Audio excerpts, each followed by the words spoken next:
오늘은 너무 딱딱하지 않게 듣고 싶은 음악을 오후에 좀 듣는다고 생각하고 진행하겠습니다. 원래 그 바로크하고 고전주의하고 낭만주의에 대해서 전체적으로 좀 설명을 하면서 음악을 들어보자 뭐 이런 취지였는데, 오늘이 낭만주의인데 아시다시피 낭만주의는 굉장히 범위가 커요. 우리가 알고 있는 그 작곡가들의 절반 정도는 낭만주의의 작곡가들이라고 생각하시면 돼요. 그래서 그걸 다 할 수는 없고 그 중에서 몇몇만 같이 들어볼게요. 음악이 누가 그러더라고요. 세상에서 가장 좋은 사진첩이라고. 그 음악을 좋아하는 음악들을 하나씩 마음에 담아 놓으면은 그 음악들의 그 시간의 추억들이 다 같이 저장된다고 하니까 음악 레퍼토리를 하나씩 늘려가면 좋겠네요. 낭만주의, 즉 큰 거 한상의 시대라고 하는데, 지금 보이는 이 그림이 그 유명한 들라크루아가 그린 쇼팽하고 조르주 상드의 그림입니다.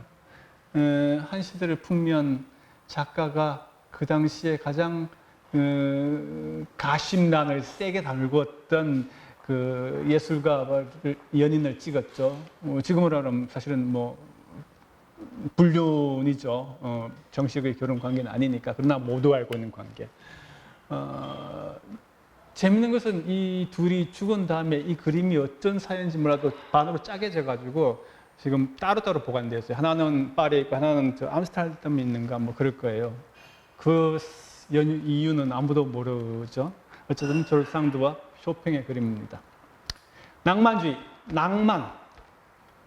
이 낭만이라는 글자 자체는 그 프랑스 말 로망이라는 것을 일본이 당겨왔을 때 저렇게 낭만으로 썼답니다. 그걸 다시 우리나라에 가져왔죠. 이런 경우를 귀화어라고 하죠. 외래어는 그냥 우리나라 말이 있는데 외래어를 같이 쓰는 경우고, 차가 있는데 카를 쓰는 경우는 카는 이제 외래어인데, 낭만은 그 자체로 우리나라 말이 돼버린 거죠. 그렇게 귀화어라고 이렇게 말을 하더라고요.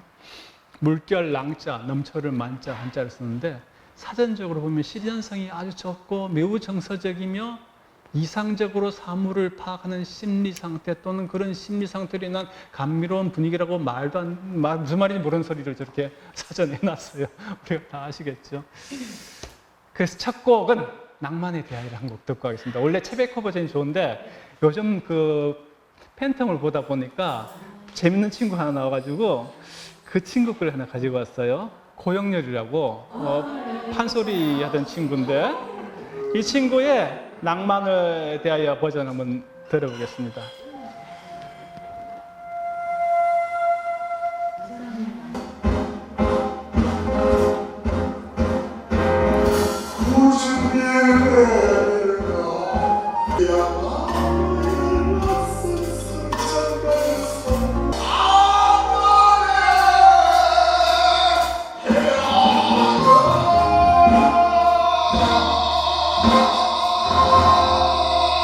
노래를 잘한다는 건 이런 걸 보면은 이게 물론 테크닉적으로도 잘 해야 돼요. 근데 얼마 자기 색깔을 묻히느냐, 특히 그 대중가요는 그 사람만이 낼 수 있는 색깔을 어떻게 내느냐의 그 관건인 것 같은데 잘 내는 친구라고 볼 수 있죠.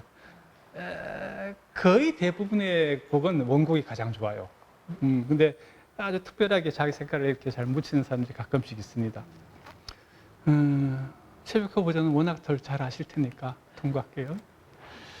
그 낭만주의 이야기를 하면은 제가 그 항상 이렇게 내놓는 표지인데, 왼쪽이 그리스나의 아폴론이고 이쪽이 디오니소스예요. 그러니까 그 동양이나 서양이나 가장 그 대립항들이 있습니다. 예를 들면 동양에서 음과 양이 가장 대표적인 대립항이죠. 그것과 마찬가지로 서양에서는 이 두 가지 속성을 많이 대비시키죠. 이 두 가지 그 신화의 신들이 의미하는 바들이 가장 여러 가지 종류인데, 왼쪽이 뭐 이성적이라 그러면 이쪽은 굉장히 감성적이고, 감성적이지 못해서 도취적이고 광란에 가까운 이 디오니소스의 속성을 가지고 있냐면 저쪽은 질서와 하모니를 갖고 있죠. 그래서 아폴론이 지난번에 말한 고전주의의 정삼각형 같은 그런 안정적이고 질서에 해당하는 구조를 상징한다면, 이 디오니소스는 사선이나 뭐 역삼각형 같은 그 질서를 파괴하고 다른 질서로 나가려고 하는 그 힘을 상징하죠. 이게 이쪽이 상수면 이쪽이 변수고 저쪽이 코스모스면 이쪽이 카오스, 혼돈인 거죠. 이 두 가지 속성이 항상 맞물리면서 진행해 나가는데 음악의 역사도 똑같이 그런 식으로 있습니다. 하나의 어떤 이론이나 하나의 어떤 법칙이 성립해서 삼각형을 이루면 이 삼각형을 부수려는 또는 이 삼각형을 부정하려는 것이 항상 있기 마련이죠. 그렇지 않으면 이 삼각형은 썩어버리죠. 사회도 마찬가지고 인생도 마찬가지죠. 그렇죠? 음악사나 예술사도 마찬가지입니다. 예술사가 계속 달라지는 것은 이 삼각형이 처음 생길 때는 역삼각형이었어요. 그러면서 얘가 질서로 잡으면서 얘가 삼각형이 되는데 이 삼각형이 계속되면 그 사회는 굉장히 고착이 되어버리니까 다른 어떤 반동이 생기는 것이죠. 낭만주의는 사실 그런 어떤 힘을 저장하고 있습니다. 기존의 고전주의가 가지는 어떤 질서들, 사회, 이성, 지성, 단순함, 하모니, 규범 이런 것들, 그가 공무원에 해당한다 할까? 굉장히 상수적인 정삼각형적인 인간 있잖아요. 삼식이, 땡돌이 뭐 이런 그런 느낌. 거기에 비해서 낭만주의는 굉장히 다르죠. 개성적이고 감성적이고 비합리적이고 열광적이고 이런 것들. 이건 어느 것이 좋다 나쁘다 이 문제는 아니겠죠, 그렇죠? 인간에게 둘 다 갖고 있는 속성인데 어느 것이 더 많으냐에 따라서 굉장히 달라지죠. 어쨌든 낭만주의는 고전주의가 그 이전에 가지고 있던 그 질서에 대해서 회의를 품게 됩니다. 그 이유가 몇 개가 있어요. 프랑스 대혁명이라는 게 1789년에 벌어집니다. 유럽의 역사는 프랑스 대혁명이 있기 이전과 이후로 나뉜다고 그렇게 말을 해요. 그 이전의 역사는 기존의 어떤 그 위계 질서를 당연하게 여겼죠. 가장 위에 왕이 있고, 물론 그 위에 신의 세계가 있고, 왕이 있고, 귀족이 있고, 그 밑에는 아주 삼각형적으로 농노나 뭐 그런 집단이 있었을 뿐인데, 그리고 거기에 따른 신분에 따른 권리와 자유가 다 한계가 있다고 생각했는데 그것을 깨뜨리는 거죠. 인간은 모두 평등하다는 것을, 인간이 모두 자유롭다는 것을 알게 되는 거죠. 그렇게 프랑스 대혁명을 이뤘는데 왜 혁명이 때서 그 세상이 급하게 그렇게 바뀌지 않잖아요. 우리나라 예를 봐도 민주화 운동이 있고 뭐 했지만 그렇게 빨리 바뀌지 않아요. 세상 굉장히 생각보다 그 보수 반동도 있고 뭐 이렇게 엎치락뒤치락 한단 프랑스도 그랬고 유럽 사회도 그랬습니다. 그 속에서 시민들이 굉장히 마음이 힘들어지죠. 어차피 전쟁 벌어지면 나가는 건 서민이거든요. 시민들이고. 그래서 낭만주의적인 그 생각이 생기는데 소극적으로는 지금 있는 그 이성적인 세상이나 현실에 대해서 환멸을 느끼고 어딘가 멀리 떠나고 싶다 이런 어떤 방랑자 정서가 소극적이라면 적극적으로는 현실을 완전히 변혁시키고 부수려는 그런 혁명의 에너지 이 두 가지가 같이 있습니다. 그래서 낭만주의는 어떤 것은 낭만주의 음악 들으면 굉장히 정서적이고 땅으로 푹 꺼질 것 같은 그런 음악들과 함께 동시에 굉장히 열광적인 음악의 세계에 같이 있는 것이죠. 그러니까 베토벤이 정확하게 고전주의와 낭만주의의 경계선상에 있는 사람이라고 보십니다. 그 이유가 제대로 이제 본격적으로 낭만주의 시대가 열리는데 여기에 우리가 알고 있는 작곡가의 한 절반 정도가 여기 보여지는 데가 있어요. 파가니니, 로시니, 멘데스존, 쇼팽, 슈만, 베르디, 차이코프스키, 드보르작 이런 사람들이 다 있으니까 이것만 해도 한 내가 몇 년 동안 강의할 수 있는 주제라서 오늘 그 중에서 몇 개의 음악만 듣겠습니다. 첫 번째 슈베르트. 슈베르트는 제가 너무너무 좋아하는 작곡가입니다. 물론 모든 작곡가마다 다 좋아요. 베토벤도 좋고 모차르트는 모차르트로 좋습니다. 가장 힘든 질문이 어떤 작곡가 음악 좋아하세요? 뭐 이런 거 물으면 정말 곤란해요. 오늘은 모차르트가 좋다가 내일은 베토벤이 좋다가 하는 거고요. 그 마치 엄마가 좋아, 아빠가 좋아, 애들 때 왜 자꾸 그런 질문하는지 모르겠는데 그런 질문하고 비슷한 것 같아요. 슈베르트는 만으로 했을 때 31살입니다. 31살의 나이로 죽었죠. 그동안 그 나이까지 한 1000곡 정도 작곡을 했으니까요. 예. 그리고 작곡도 늦게 시작했어요. 그러니까 매일 하루씩 한 곡씩 작곡해도 1년이면 365일인데 예. 어마어마한 곡들을 지어놓은 거죠. 그죠? 그 중에서 조촐하게 들을 수 있는 곡을 하나 먼저 듣고 가겠습니다. 슈베르트가 만든 가곡 중에 저 물 위의 노래라고 있어요. 원래 그 슈톨베르크라는 백작의 시를 갖고 이 곡을 붙인 겁니다. 근데 가사가 참 좋아요. 가사가 읽어보면 이런 경우는 이제 독일 가곡인데, 가곡은 왜 오페라나 뭐 대중가요처럼 고함을 지른다든가 뭐 클라이막스를 크게 준다든가 그러지 않습니다. 오히려 잔잔한 속에서 가사를 시적으로 음미할 수 있게끔 만드는 게 가곡의 힘인데, 이런 가곡들은 반드시 그래서 가사를 봐야 돼요. 가사를 보지 않고 들으면 되게 심심하고 밋밋해요. 그래서 그 가사에 이입되면서 내가 저 가사의 시를 혼자서 입으로 움조린다면 어떤 식으로 노래를 할까? 뭐 이런 생각을 하면은 그 가사가 정말 와닿죠. 가사가 물결 사이를 백조처럼 흔들리면서 미끄러가는 작은 배, 반짝이는 물결의 기쁨을 보면서 내 마음도 조각배처럼 미끄러져 가네라고 하다가 뒤쪽에 오면은 시간은 흔들리는 물결 위로 이슬 젖은 날개로 사라져가네. 내일의 시간도 어제와 오늘처럼 찬란한 날개짓으로 사라지겠지. 그리고 마침내 나도 빛나는 날개를 타고 변화하는 시간을 따라서 물결처럼 물 위에서 사라지겠지 하면서 흐르는 물을 보면서 부르는 노래라고 생각하시면 되겠습니다. 이 곡은 원래 그 피아노 곡이었어요. 피아노 곡으로도 나와 있고 가곡으로도 부르는데, 오늘은 기타 반주로 이 노래를 바리톤이 부르는 음성으로 들어볼게요. 필립 슬라이의 바리톤 음성으로 첫 곡을 들어보겠습니다.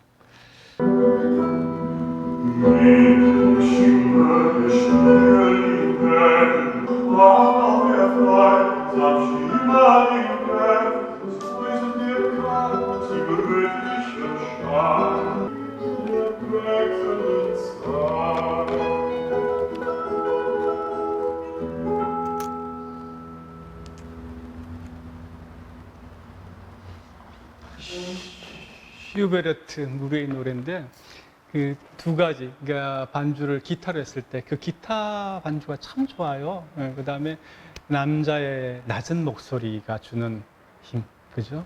그러니까 테너가 쫙 치고 올라갈 때는 그것대로 멋있어요. 근데 그 남자의 낮은 목소리가 이게 천천히 이렇게 말할 때는 참 좋습니다. 저도 참 안 되는데, 그 경상도 목소리가 남자들, 여자들도 마찬가지지만 그 천천히 낮게 말하면 참 멋있는 목소리라 생각해요.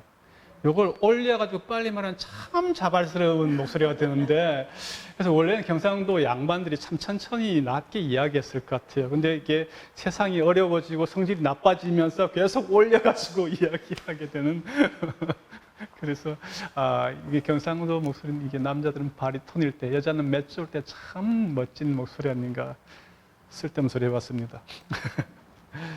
슈베르트 슈베르트가 살면서 31살에 죽으면서 남긴 마지막 편지를 소개해드리고 싶은데, 왜 독서 클럽 같은 거 하면은 꼭 한번 이야기하고 싶은 거예요. 이 옛날 사람들이 책이나 또는 뭐 이런 정물이나 음악에 대한 사랑이 우리나라 지금은 우리가 누릴 게 너무 많아서 그런지 그렇게 진하지 않은데, 옛 사람들이 책이나 이런 데 쏟았던 정성을 보면 참 대단해요.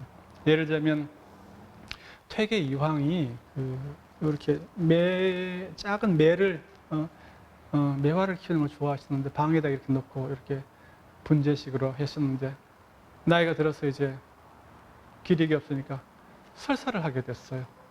그래서 거기에 나오는데 그 매형 보기가 너무 민망하니 매형을 저쪽으로 치워달라고, 다른 방으로 치워달라고 했던 구절이 나오더라고요. 그러니까 어떤 사물 하나도 그냥 매화 하나도 그냥 항상 매형이라고 그러고 뭐 이렇게 했던 그 옛 사람들의 자체를 보면 참 눈물겨워요. 슈베르트가 죽기 일주일 전에 쓴 편지입니다. 이게 친구한테 쓴 건데, 쇼버에게 몸이 안 좋네. 10하루 동안 아무것도 못 먹고 마시지도 못했네. 비틀거리면서 의자와 침대를 오가는 신세야. 리나가 옆에서 나를 돌보고 있어. 뭐라도 먹으면 금방 토할 것 같아. 절망스러운 이 상황에서 문학으로 나를 도와주지 않겠나. 쿠퍼의 소설 중에서 모히칸족의 최후, 스파이, 키자비, 개척자들을 읽었는데, 혹시 이것 말고 다른 그의 소설이 있으면 커피하우스의 폰 보거너 부인한테 맡겨놓지 않겠나. 양심적인 내형이 틀림없이 나에게 전달해 줄 것이네. 어떤 책이든 괜찮네. 죽기 일주일 전 아무것도 못 먹는 상태에서 책 좀 빌려달라고, 돈이 없으니까 친구한테 부탁한 편지예요. 이 편지를 끝으로 슈베르트는 이제 완전히 의식을 못 차렸어요. 물론 책도 못 받겠죠. 그리고 일주일 세상을 떠났는데 생의 마지막 순간까지 책 한 권을 읽으려고 했던 그런 예술가의 마음들, 이런 건 정말 대단한 것 같아요. 그죠? 슈베르트 이야기 나와서 해봤습니다. 금방 그 이제 낭만주의의 정서가 슈베르트 같이 이렇게 작고 내면적이고 방랑적인 그런 어떤 속성이 있는가 하면 반대로 굉장히 기발하고 판타지에 사로잡히고 하는 이런 정서도 같이 있는 거죠. 파가니니 같은 사람이 대표적으로 그렇습니다. 이 파가니니는 악마의 제자라고 불릴 정도로 그 당시로서 도저히 설명할 수 없을 정도로 기교적으로 일단 완벽했어요. 예, 바이올린이 할 수 있는 그 모든 것을 다 섭렵한 사람이죠. 보시면 제노바에서 아주 가난한 부두 노동자의 아들인데 어렸을 때부터 하루에 10시간씩 연습했답니다. 그러니까 기본 천재기가 있는데다가 이렇게 연습을 하면서 게다가 아주 그 생각하는 게 남들하고 달랐어요. 굉장히 다른 식으로 창의력이 있으니까 완전히 사람들에게 대단했었죠. 그러면서 음악회 성공하고 명성도 높아지고 했는데 이 젊었을 때 또 갑자기 어디로 가가지고는 못 찾게 됐어요. 알고 봤더니 토스카나에 있는 어떤 여인과 함께 미로를 한참 동안 보냈습니다. 이때 파가니니가 만든 곡들이 굉장히 좋고 따뜻한 게 많아요. 그 중에 대표적인 게 이 첸토네 디 소나타라는 곡인데, 이 지금 가져온 필름이 무려 1971년에 정경화 씨가 71년이면 48년생이니까 몇 살쯤 되나? 20대 후반이나? 그죠? 예. 그때 영국 TV에 출연했던 필름입니다. 굉장히 낡았는데, 이때 연주한 게 파가니니의 첸토네 디 소나타예요. 들어보시면 첫 소절이 멜로디가 미안해 이렇게 흘러가요. 그것과 유사합니다. 근데 굉장히 아름다운 곡이에요. 들어보세요. 젊은 파가니니가 만든 곡, 젊은 정경화 씨가 연주한 장면입니다. 우리도 다 이런 시절이 있었어요.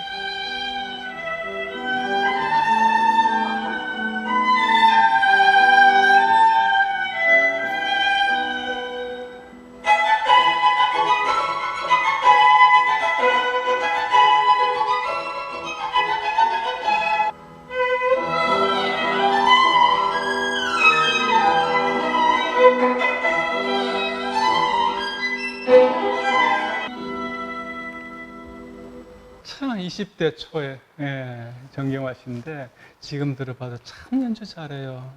그 베이징 넘어가는 게 너무 자연스럽잖아요. 그리고 기교적으로 짧은 곡이 좀 어렵거든요. 이게 이걸 왼손으로 뜯으면서 이쪽을 치는 주법이라든가 이런 것들을 아주 깨끗하게 빼는 걸 볼 수가 있어요.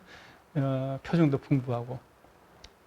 저런 옛날 필름을 보면은 참 많은 생각이 지나가요. 우리 같은 사람도 옛날 그 사진첩 뒤지면은 저 때는 좋았었는데 이런 생각 드는데, 그러니까 한 시대를 풍미했던 발레리나라든가 연주자들이 또는 성악가들이 젊었을 때 저런 비디오 자료들, 자기가 목소리가 정말 잘 나오던 시절인 걸 보면 어떤 생각이 들까, 그런 생각도 납니다. 정경화 씨는 아직까지 연주는 하고 있으니까 그래도 덜 할 텐데, 연주를 못 하게 되고 노래도 못 부르고 무대도 못 선 날이 오면은 또 어떤 생각이 들까 하는 생각을 해요.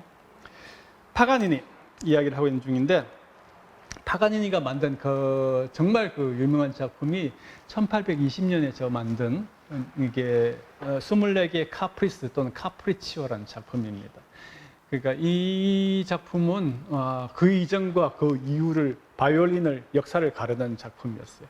그러니까 바이올린으로 이때까지 할 수 있는 모든 것과 앞으로 해야 될 모든 것들을 정리해 놓은 일종의 연습곡인데 그 자체로 굉장히 멋있어요. 그래서 이 이후에 모든 바이올리스트는 이 곡을 공부할 수밖에 없게 되어 있습니다.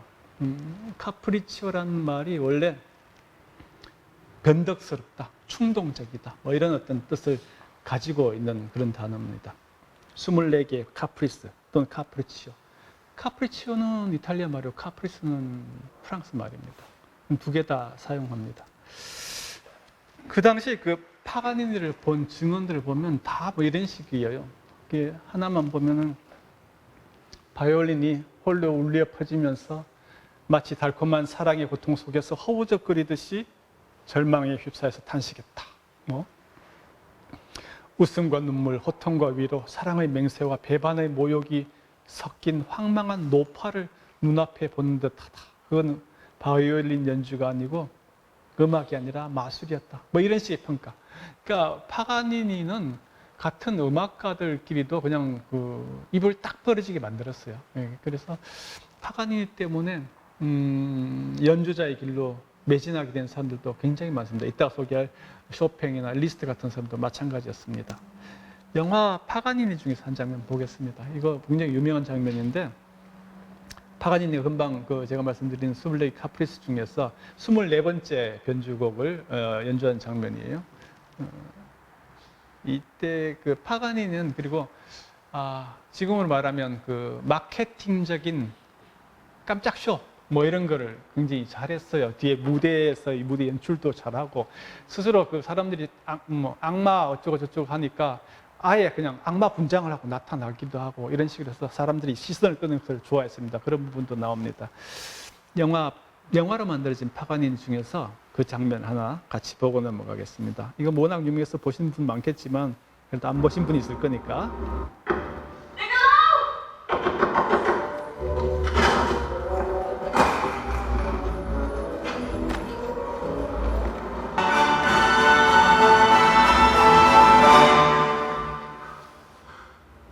없어.